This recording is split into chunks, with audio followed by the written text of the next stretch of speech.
வணக்கம். இது உங்கள் சிவி ஜோன்ஸ். எல்லாரும் எப்படி இருக்கீங்க? இப்போ பார்த்தீங்கன்னா லைவ்ல வந்து நிறைய சம்பவங்கள் போச்சு. அதில் ஒரு சம்பவம் பார்த்தீங்கன்னா திவ்யா வந்துட்டு செம்ம அடி பொழந்துட்டாப்புல நம்ம கமருதீன். என்ன அப்படின்னு பார்த்தீங்கன்னா திவ்யா ரொம்ப ஹெட்வைட் ஆகிடுச்சு. அது மட்டும் இல்லாமல் அவங்களும் ஒரு கண்டஸ்டன்ட் மறந்து பிக் பாஸ்க்கு அசிஸ்டன்ட் பிக் பாஸ் அப்படின்னு நினச்சிட்டு இருக்காங்கன்னு நினைக்கிறேன். நிறைய விஷயங்கள் போச்சு. அதுலேயும் குறிப்பாக வியானாக்கு செம்மையாக கலாச்சாங்க. பெரிய பிக் பாஸ் அப்படின்னாங்க. ஏங்க நீங்கள் வந்து டிக்னிட்டி டெக்கோரம் சொல்லிட்டு பிக் பாஸ் தான் நம்மளுக்கு கேட்டு அவரே பெரிய பிக் பாஸ்ன்றீங்களே, இதெல்லாம் என்னங்க நியாயம் அப்படி கலாச்சாங்க. அதுக்கப்புறம் கமருதீன் வந்தார். வந்துட்டு என்ன சொன்னார்னா, நாங்கள் வந்துட்டு இந்த வாரம் முழுக்க மாடு மாதிரி உழைச்சோம். அதை வந்து ஒருத்தங்க வந்து குறை சொல்கிறாங்க. அந்த இடத்துல நீங்கள் வந்து ஸ்டாண்ட் பண்ணியிருந்தால் செம்மையாக இருந்திருக்கும். உங்ககிட்ட வந்து நான் பேச வந்தால் ஏதோ நீங்கள் கொலகாரனை பார்க்குற மாதிரி பார்க்குறீங்க அப்படிங்கும்போது அந்த கொலகாரன்ற வார்த்தை வந்து அவங்க காதில் வந்து உலக அழகின்னு வந்திருக்கு. கொலகாரம் எங்கே இருக்குது, உலக அழகி எங்கே இருக்குது? ஆமாம், நான் உலக அழகி தான். உலக அழகி தான் சொல்ல வச்சுக்காதீங்க. ஆனால் நான் அழகி தான். இப்போ என்ன உங்களுக்கு அப்படின்னாங்க.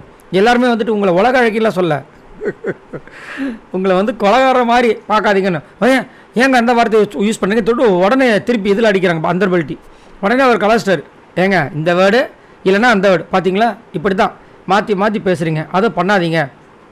அதேமாதிரி நான் ஒரு விஷயம் பேச வந்தாவே நீங்கள் மூஞ்சி கொடுத்து பேச மாட்டீங்க, முதுகை காட்டி தான் போகிறீங்க.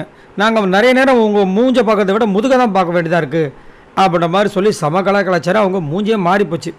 அது மட்டும் இல்லாமல் பிக் பாஸே சொன்னார், ஏமா மூஞ்சி அப்படி வச்சுருக்க, கொஞ்சம் சிரிச்சா மாதிரி வைமா அப்படின்னு. I love you big boss, thank you big boss. எது கேப்டன்ஷிப் டாஸ்க்கு வந்துட்டு இவங்களையும் தேர்ந்தெடுத்திருக்காங்க. எல்லோரும் பெஸ்ட்டு பர்ஃபார்மன்ஸ்க்கு எல்லோரும் சொன்னதுக்கப்புறமா தேர்ந்தெடுத்து வர்றது எவ்வளோ கஷ்டம். இவங்க டைரெக்டாக உள்ள வந்துட்டாங்க, ரெண்டாவது வாட்டி சான்ஸு.